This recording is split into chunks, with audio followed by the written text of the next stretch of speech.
पुनर्जन्म ये एक ऐसा शब्द है जिसे सुनने के बाद हमारे कान खड़े हो जाते हैं और साथ ही खड़े हो जाते हैं कई सारे सवाल कि क्या पुनर्जन्म सही में होता है, क्योंकि लगभग सभी धर्मों की प्राचीन किताबों में पुनर्जन्म का जिक्र है और कई सारे ऐसे लोग भी सामने आए हैं जिन्होंने अपने पुनर्जन्म का दावा किया था। आज हम आपको एक ऐसी ही महिला की कहानी सुनाएंगे जिसने अपने पुनर्जन्म का दावा किया था, लेकिन उसकी कहानी में ट्विस्ट तब आया जब उसके पिछले जन्म की यादों ने इजिप्ट के आर्कियोलॉजिस्ट को एक बड़ी खोज करने में मदद की थी। तो चलिए बिना किसी देरी के शुरू करते हैं इस इंटरेस्टिंग कहानी को।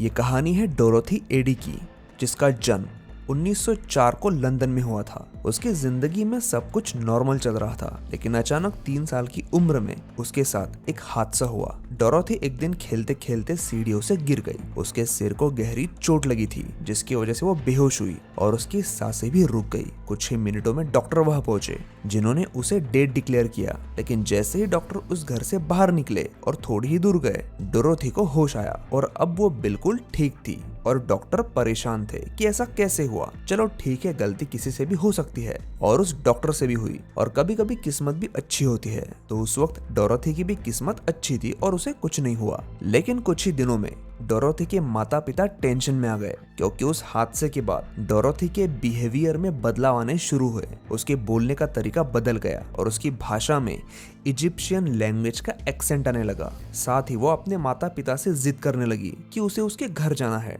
जहाँ उसका जन्म हुआ था, और जिसका पता पूछने पर वो उसका पता नहीं बता पाती थी। उसका बचपना समझकर उसकी बातों को इग्नोर किया और ऐसा कुछ सालों तक चलता रहा। एक दिन वो तीनों लंदन के म्यूजियम में गए। वहाँ कुछ देर तक डोरोथी नॉर्मल थी, लेकिन वो जैसे ही उस म्यूजियम के इजिप्शियन सेक्शन में पहुंची, उसे सामने पड़ी मम्मी देख अचानक कुछ याद आया और वो जोर से चिल्लाई कि मैं इन लोगों को जानती हूँ। साथ ही उसने वहाँ मौजूद टेम्पल ऑफ सिटी की तस्वीर की ओर इशारा करके ये कहा कि मैं यहाँ पर रह चुकी हूँ। और उसने उनसे ये भी पूछा कि यहाँ पहले बहुत बड़ा गार्डन हुआ करता था, वो अब कहाँ है। उसके सवालों को सुनकर उसके माता पिता को चक्कर आने लगे, क्योंकि वो उसे कभी भी इजिप्ट लेकर नहीं गए थे, ना ही प्राचीन इजिप्शियन सभ्यताओं से जुड़ी कोई कहानियां उन्होंने उसे बताई थी। लेकिन उन्होंने अपने आप को ये कहकर समझाया कि वो अभी तक सिर्फ 4 साल की है, तो हो सकता है कि वो कोई फिल्म देखकर या किसी फ्रेंड की बात सुनकर भी ऐसी बहकी बहकी बातें कर रही हो। लेकिन जैसे जैसे डोरोथी बड़ी होती गई, वो रोज उस ब्रिटिश म्यूजियम में जाने लगी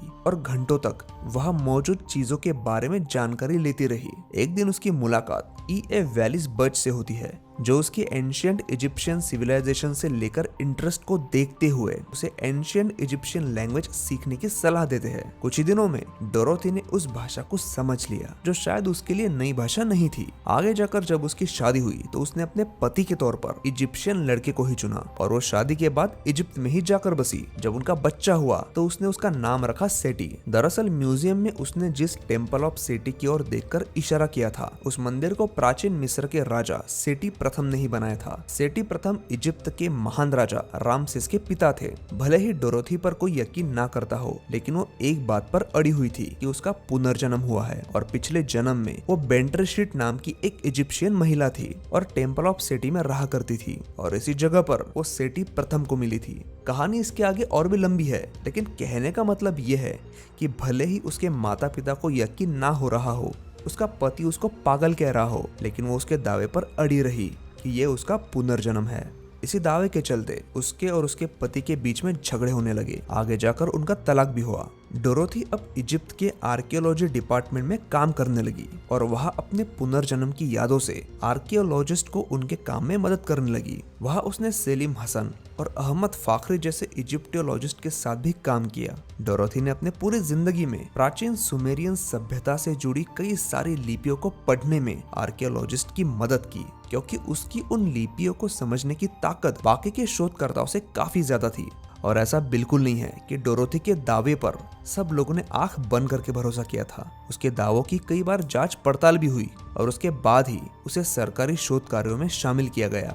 एक बार इजिप्ट के एंटिक्विटी डिपार्टमेंट के चीफ इंस्पेक्टर ने उसे मजाक में टेम्पल ऑफ सेटी की एक तस्वीर के बारे में पूछा कि वो उस मंदिर में कहाँ है। तो डोरोथी उन्हें उस पेंटिंग के पास ले गई।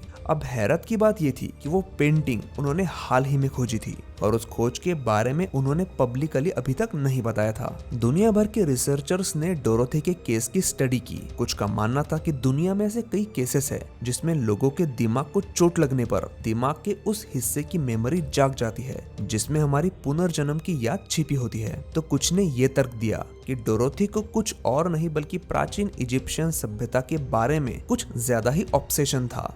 बचपन में उसने शायद कई इजिप्शियन कहानियों को पढ़कर अपने आप को उन कहानियों में इमेजिन किया था और उसका ये इमेजिनेशन उस पर इतना हावी हो गया कि वो अपने आप को पिछले जन्म की इजिप्शियन महिला समझने लगी थी। लेकिन अगर ऐसा था तो उसे प्राचीन मिस्र की सभ्यता के बारे में इतनी गहरी जानकारी कैसे थी और कैसे उसने टेम्पल ऑफ सेटी में उस जगह का पता लगाया जिसके बारे में कोई जानता नहीं था। मैं आप लोगों से इसका जवाब सुनना चाहता हूँ, तो कमेंट सेक्शन में अपनी राय जरूर बताइए।